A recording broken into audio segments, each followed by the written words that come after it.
ஸ்ரீ குருப்யோ நமஹ. ஓம் நமோ பகவதே வாசுதேவாய.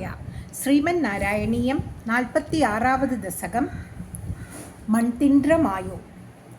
அயி தேவ புரா கில த்வயி ஸ்வயமுத்தானசயே ஸ்தனந்தயே பரிஜృంభணதோப்யபாவ்ருதே வதனே விஸ்வமசஷ்டவல்லவி. இந்த 46வது தசகத்தில் பட்டதிரி விண்ணையும் மண்ணையும் தின்ற சின்னஞ்சிறு வாய் யசோதை கிருஷ்ணனின் வாயில் உலகங்களை காண்கிறார். இதை பற்றி வர்ணிக்கிறார் பட்டதிரி. அவர் முதல்ல 1வது ஸ்லோகத்தில் குருவாயூரப்பனை பார்த்து சொல்கிறார், ஒரு சமயம் ஓ குருவாயூரப்பா, ஒரு சமயம் நீ யசோதையிடம் மடி மீது படுத்து பால் அருந்திவிட்டு கொட்டாவி விட்டாய். அப்பொழுது யசோதா உன் சிறு வாயில் உள்ள உலகம் அனைத்தையும் கண்டாள் இல்லையா குருவாயூரப்பா?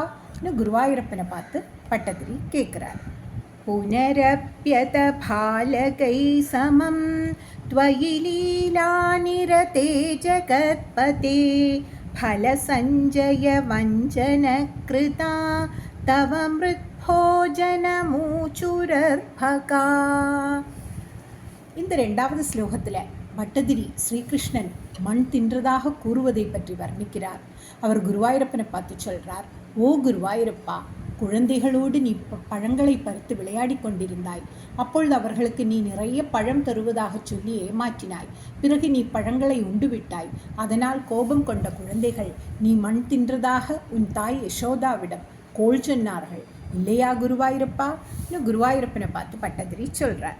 ஐதே பிரளயாவதௌ விபோஷிதிதோ யாதி சமஸ்த பக்ஷிணஹ மிருதுபாஷனதோ ருஜா பவேத் இதி பீதா ஜனனீ சுகோபசாம்.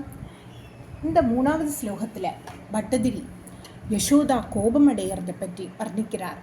அவர் குருவாயூரப்பனை பார்த்து சொல்கிறார், ஓ குருவாயூரப்பா, நீ பிரளய காலத்தில் நிலம் நீர் முதலிய எல்லாவற்றையும் விழுங்கும் ஆற்றல் உடையவன். இதை அறியாத உன் தாய் யசோதா மண் தின்றால் நோய் வரும் என்று பயந்து உன்னை கடிந்து கொண்டாள் அல்லவா குருவாயூரப்பா? குருவாயூரப்பனை பார்த்து பட்டதிரி கேட்குறார்.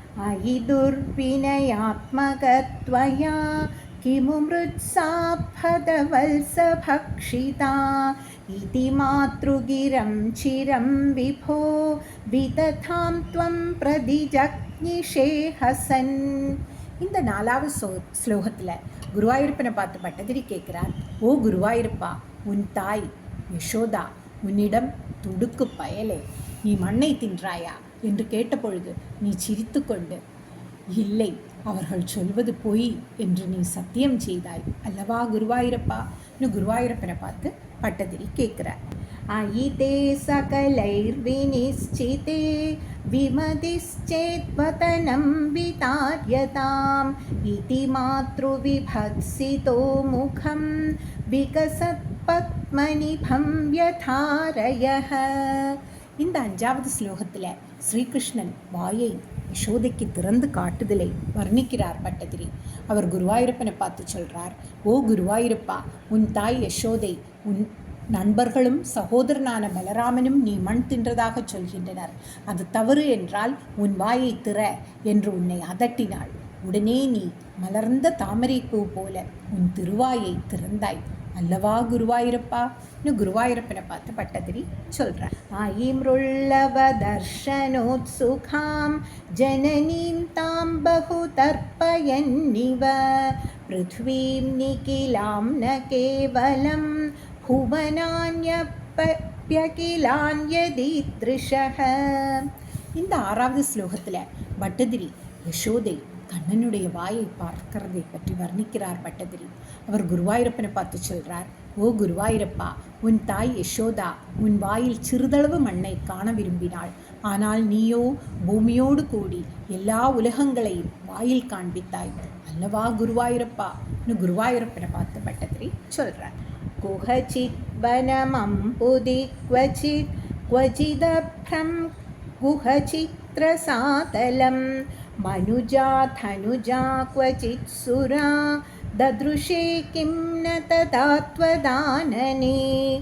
இந்த 7வது ஸ்லோகத்தில் பட்டதிரி காடு முதலியவைகளை கிருஷ்ணனின் வாயில் யசோதை கண்டதை பற்றி வர்ணிக்கிறார். அவர் குருவாயூரப்பனை பார்த்து சொல்றார், ஓ குருவாயூரப்பா, அப்பொழுது உன் தாய் யசோதா காடு, கடல், மேகம், பாதாளம் எல்லாம் உன் வாயில் கண்டாள். மேலும் வேறிடத்தில் அசுரர்கள், தேவர்களை பார்த்தாள். இப்படி உன் வாயில் இல்லாதது ஒன்றுமே இல்லை, இல்லையா குருவாயூரப்பா? இன்னும் குருவாயூரப்பனை பார்த்து பட்டத்திரி சொல். கலஷாம் புதிஷாயினம் புனः परवैकुण्ठपदाधिवासिनं स्वपुरश्च निजार्भकात्मकं गदिता त्वं न ददर्श सामुखे. இந்த 8வது ஸ்லோகத்தில் பட்டதிரி ஸ்ரீ கிருஷ்ணன் வைகுண்டம் முதலியவைகளை யசோதைக்கு காண்பிக்கிறதை பற்றி சொல்றார். அவர் குருவாயூரப்பனை பார்த்து சொல்றார், ஓ குருவாயூரப்பா, உன் தாய் யசோதை உன்னை பார்க்கடலில் பள்ளி கொண்டவராகவும் பரம வைகுண்டத்தில் இருப்பவராகவும் கண்டாள். பிறகு பரந்தாமனே தன் எதிரில் மகனாக நிற்பதையும் கண்டாள். இப்படி அவள் கோகுலத்தையும் தன்னையும் தன் எதிரில் வாயை திறந்து கொண்டிருந்த உன்னையையும் கூட உன் வாயில் பார்த்தாள் அல்லவா குருவாயூரப்பா? இன்னும் குருவாயூரப்பனை பார்த்து பட்டதிரி சொல். விகசத் புவனே முகோதரே நனு பூயோபி ததா விதானனஹ அனயா ஸ்புடமீக்ஷிதோ பவா நவஸ்தாம் ஜகதாம் பதாதனோத். இந்த 9வது ஸ்லோகத்தில் ஸ்ரீகிருஷ்ணன் வாக்கிலும் கிருஷ்ணனை யசோதை காண்றதை பற்றி சொல்கிறார் பட்டதிரி. அவர் குருவாயூரப்பனை பார்த்து சொல்றார், ஓ குருவாயூரப்பா, உன் தாய் யசோதா உன் வாக்கில் எல்லா உலகங்களையும் கண்டாள். அங்கு அந்த நந்த கோகுலத்தையும் அதில் உன்னையும் உன் வாக்கில் முன்போல எல்லா உலகங்களையும் வரிசை வரிசையாக கண்டாள்.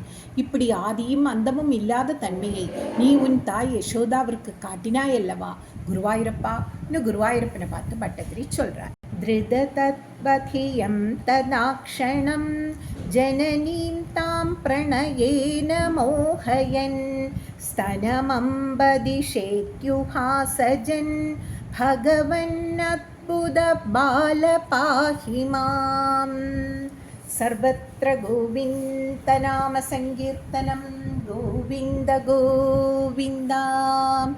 இந்த 10வது ஸ்லோகத்தில் கிருஷ்ணனை யசோதா மீண்டும் குழந்தையாக எண்ணினாள் என்கிறதை வர்ணிக்கிறார் பட்டதிரி. அவர் குருவாயூரப்பனை பார்த்து சொல்றார், ஓ குருவாயூரப்பா, அப்பொழுது உன் தாய் யசோதா உன்னை பரமாத்மா என்று தத்துவ புத்தியை ஒரு நிமிட காலம் வரை அடைந்தாள். ஆனால் அடுத்த கணமே நீ உன் மாயையால் அவளை ஆட்கொண்டு அம்மா பால் கொடு என்று கூறி நீ அவள் மடியில் ஏறி அமர்ந்து கொண்டாய். ஹே ஆச்சரிய குழந்தை குருவாயூரப்பா, என்னை காத்தருள வேண்டும் பட்டதிரி பிரார்த்திக்கிறார். அப்படியே நாமும் குருவாயூரப்பன் திருவடி தாமரை மலரடிகளில் பிரார்த்திப்போம். சர்வத்ர கோவிந்த நாம சங்கீர்த்தனம் கோவிந்த கோவிந்தா.